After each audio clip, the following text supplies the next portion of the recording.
types of aqueous solutions. Let's think about two familiar aqueous solutions, salt water and sugar water. So as the name suggests, salt water is a homogeneous mixture of sodium chloride, which we refer to as salt, and water. Sugar water, homogeneous mixture or solution of sugar and water. So this would be sucrose.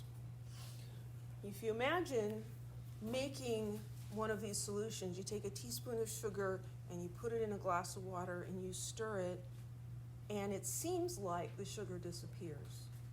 Right? You can't see it anymore. Where did it go? Well, if you taste the water, you can tell it's still there, right? How does this happen? How does the solid become part of the liquid and you can't see it anymore?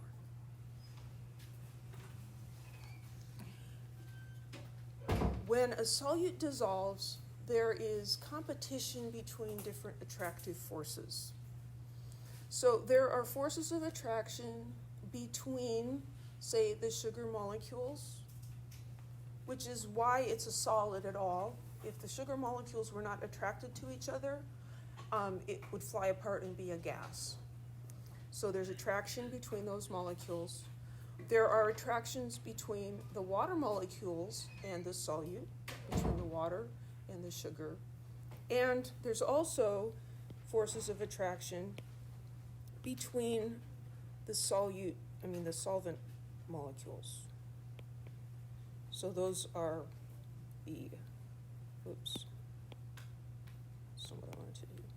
So those are the solvent-solvent interactions. So in order for this to mix, we have to break the interactions between the solvent molecules and break the interactions between the solute molecules and establish new relationships between the solvent and the solute. Well, first we need to talk a little bit about what are those attractive forces. We'll talk a lot more about this later, but this is just what we need to know for now. So this is an illustration of a water molecule. So here's the oxygen atom, and here's the two hydrogen atoms. Those hydrogen atoms are covalently bonded to the oxygen atom, meaning they're sharing electrons between them. But when you share something, that doesn't mean that you're sharing equally, right? If you've ever had to sleep in the same bed with a sibling in a motel when you're on vacation or something, or at grandma's house, what happens with that blanket?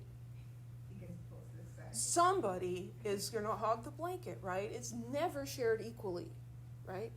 Well, when the electrons here are shared, they're not shared equally either. Oxygen is a big blanket hog. So oxygen is got more of those shared electrons. The shared electrons are closer to it than to the hydrogen. And as a result, the oxygen end of this bond is going to be a little bit negative. It's not an ion. An ion would mean it gained a whole electron. Here it's just kind of hogging some of the electrons, pulling them over.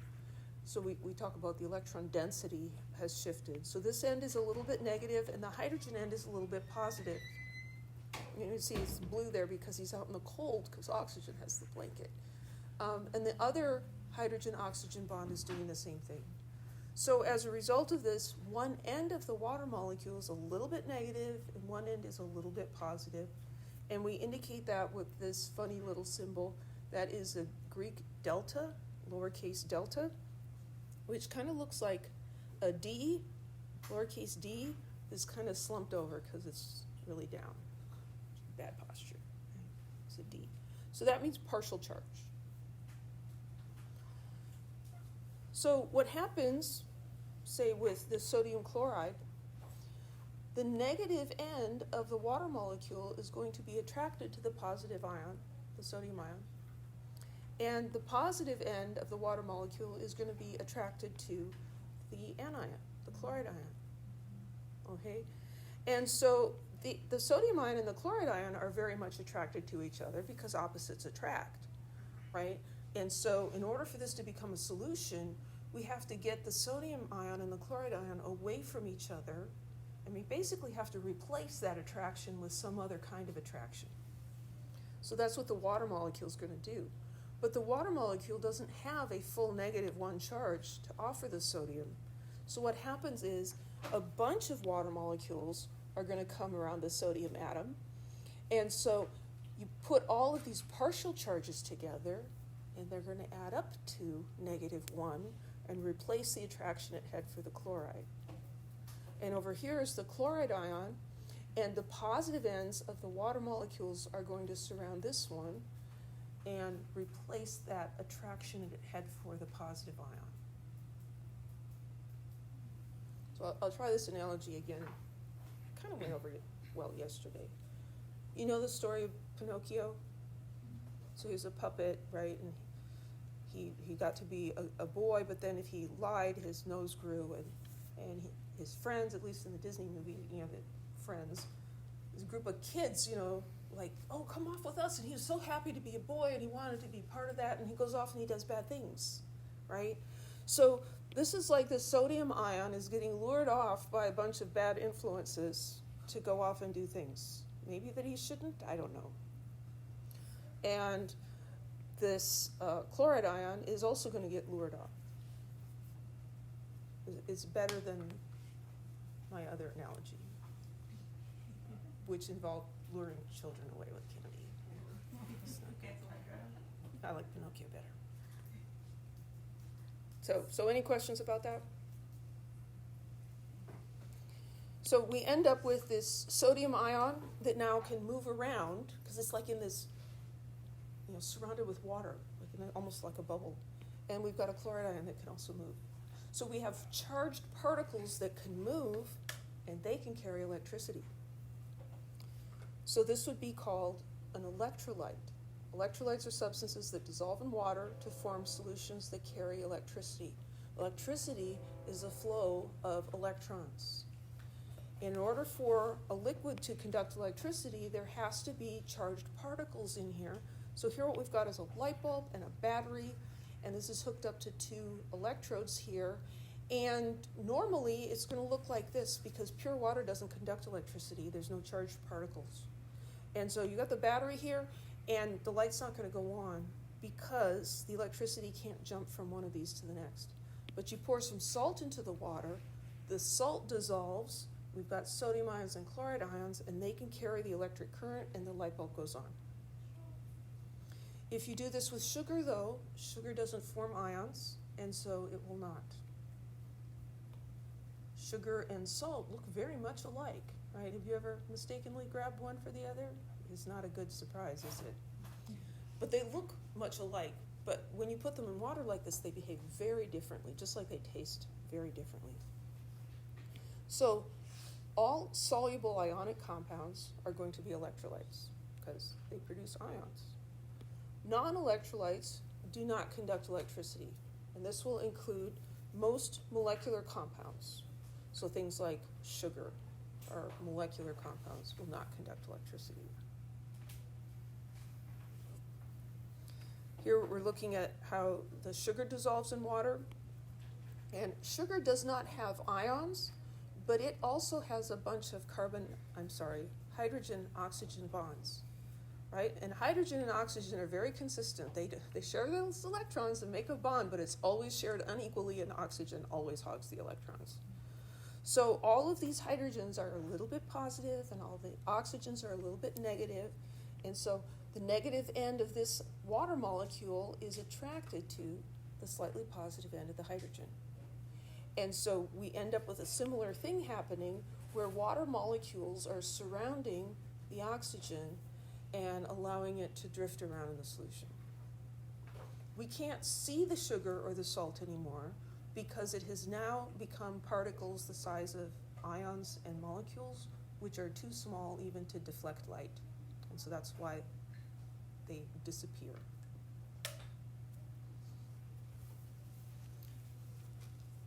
So we said most molecular compounds are non-electrolytes.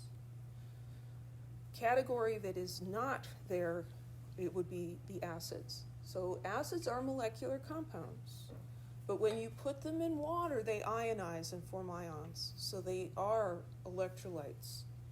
So here is hydrochloric acid, HCl. When you dissolve this in water, it forms hydrogen ions and chloride ions. So those can carry the charge, the electric current, and that would be an electrolyte. This is considered a strong acid, not because it's like super dangerous or anything, but because it ionizes completely. All of the HCl molecules become hydrogen and chloride ions. And so we call those strong acids. The opposite of that would be a weak acid where only a few of them ionize. So HF, hydrofluoric acid, acetic acid, these are weak acids. Most of these molecules remain HF. Here we have the double-headed arrow instead of an arrow that's just pointing to the right. This one implies that the reaction goes all the way over here, and this one's kind of in between. So we have some hydrogen ions and fluoride ions. Here in this illustration, we have some acetate ions and some hydrogen ions, but most of these are the acetic acid molecules. And so those are called weak acids, which makes them weak electrolytes. So weak electrolytes dissolve mostly as molecules, and a little bit as ions. So those are going to be the weak acids. They will conduct electricity weakly. Strong electrolytes will dissolve and form ions completely. So those would be soluble ionic compounds and the strong acids. And these solutions conduct electricity well or strongly.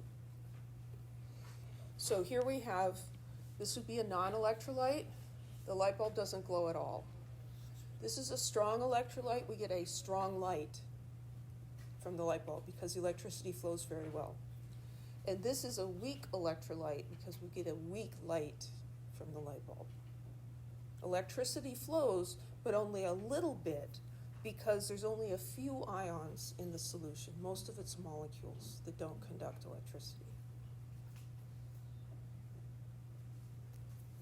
So this would be a fair exam question. Which aqueous solution conducts electricity? Well, what kind of compounds conduct electricity? Ionic compounds and acids. So we know how to identify if these are ionic compounds or acids or something else. All right, so let's look at this first one. KBr. What kind of compound is that? That's ionic because potassium is a metal. Will that conduct electricity? Yes, it will. How about this one? C6H12O6. No, that's a molecular compound, right? It's 3 nonmetals. We didn't learn how to name it, but we did learn that that's not an acid, doesn't start with H. It's not an ionic compound, doesn't have a metal in it, does not conduct electricity. What about this guy? CH3OH.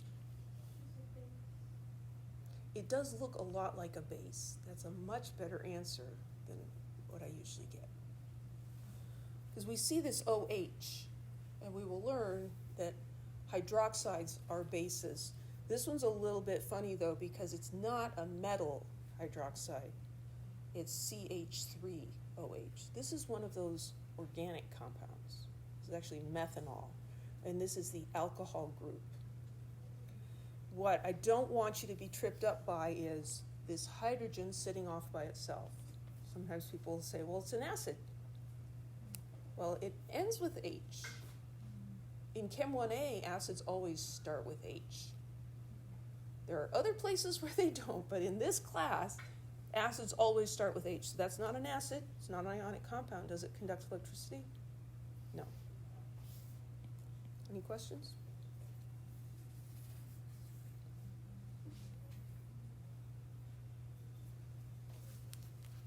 So when an ionic compound dissolves in water, we've got separated ions in the solution. But not all ionic compounds dissolve in water, which is a really good thing because much of the Earth's crust is made up of ionic compounds, and if they all dissolved in water, one good rainstorm and we'd just all be soup, right? Would be really bad.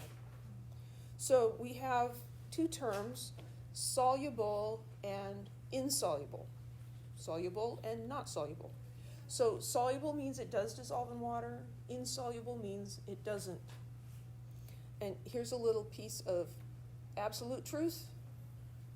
Well, I guess I shouldn't say that. Here's a little piece of us not lying to you. Even insoluble compounds will dissolve a teeny tiny bit, but it's so small that we can ignore it, and so we do. So when an ionic compound dissolves in water, the anions and the cations separate from each other. That's called dissociation because they dissociate from each other. Association is when things come together. So dissociating means the ions are just going apart from each other. So here we have a binary ionic compound, just two elements, sodium and sulfur. And so we're going to have sodium ions and sulfide ions. In Chem 1A, ionic compounds always have two kinds of ions. There's one cation and there's one anion. So if you find yourself making 3 or 4 ions, you're doing something wrong. You're getting a little carried away. So if we look at this guy, right, Na2SO4, we have to make that into just 2 ions. So the first element is the metal, right? The first element is sodium. So that's the first ion, that's the sodium ion, and then we can't split the rest of it up. The rest of this has to stay together. That's one ion, sulfate ion. Okay?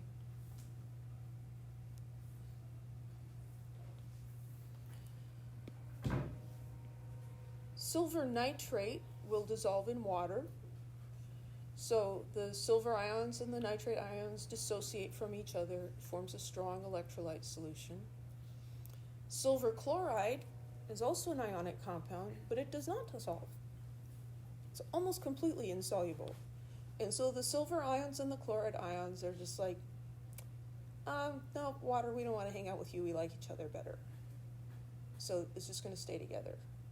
And so here is what that solution might look like, and the cloudiness there is just because there's some little teeny tiny particles still solid that are floating around in the water. But you can stir that all day long and it's not going to dissolve. It's just not soluble. Now, of course, the big question is, well, why is this one not soluble and that one is soluble? That's complicated. There's no simple answer to that. There's several different factors. There's not really an easy way to predict. There's nothing magical we can do on the periodic table and say these guys are soluble and these others aren't. So what's happened is people have done experiments. This is called an empirical method. They do experiments and they'll take, well, let's take sodium chloride and put it in some water. Oh, look, yeah, that dissolved. Okay, let's try potassium chloride. Oh, that dissolved. Let's try silver chloride. No, that didn't dissolve. And so they tested like everything they could think of and get their hands on. And then they looked at the results and they're like, okay, can we find some patterns or some general rules in here? And they did find some general rules.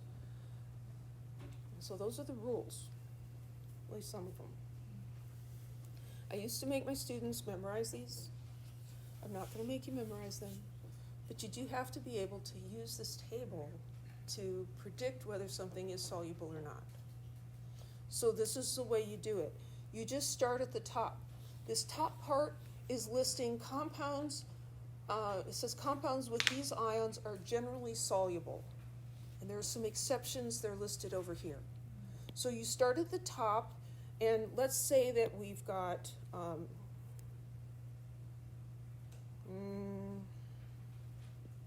well, we had sodium sulfide, and let's say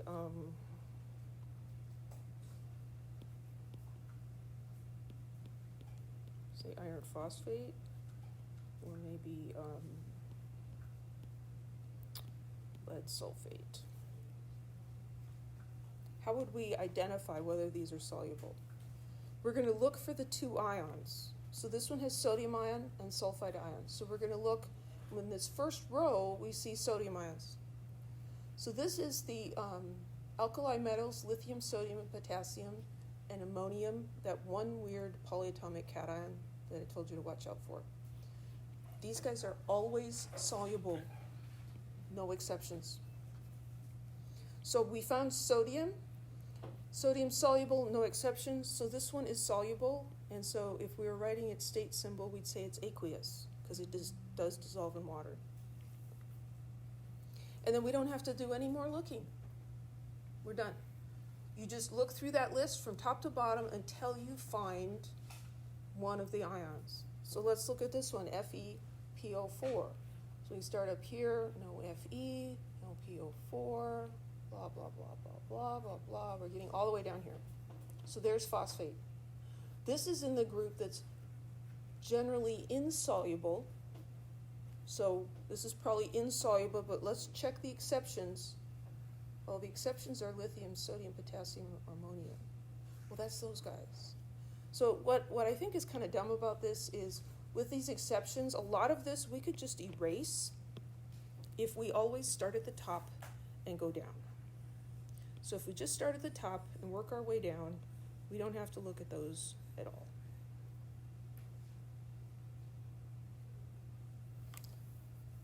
If we get down here, phosphates are generally insoluble, and so iron phosphate, if we put that in a glass of water, it's going to remain a solid. It's not going to dissolve. Lead sulfate. Okay, look through here. No, no, no. Oh, here's sulfate. Sulfate compounds are generally soluble. Let's check for exceptions. When it pairs with strontium, barium, lead. Lead sulfate is an exception. So is this soluble or insoluble? Insoluble.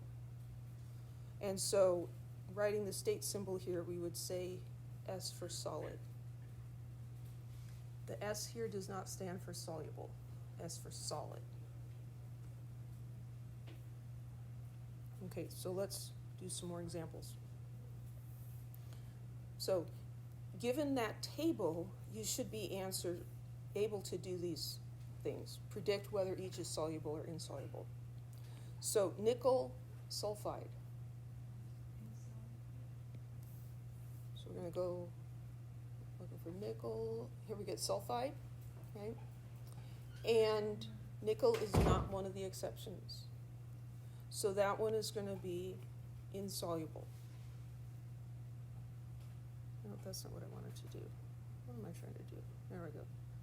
I want to write over here. So this is insoluble. Magnesium phosphate. We're looking for magnesium and phosphate. We get all the way down here, we find phosphate. Magnesium is not one of the exceptions. So is magnesium phosphate soluble or insoluble? Insoluble.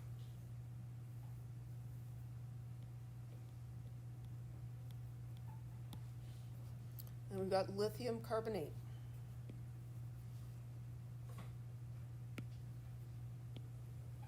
Oh, first guy right here, lithium. Soluble. No exceptions. We don't have to look any further. Lithium carbonate is soluble.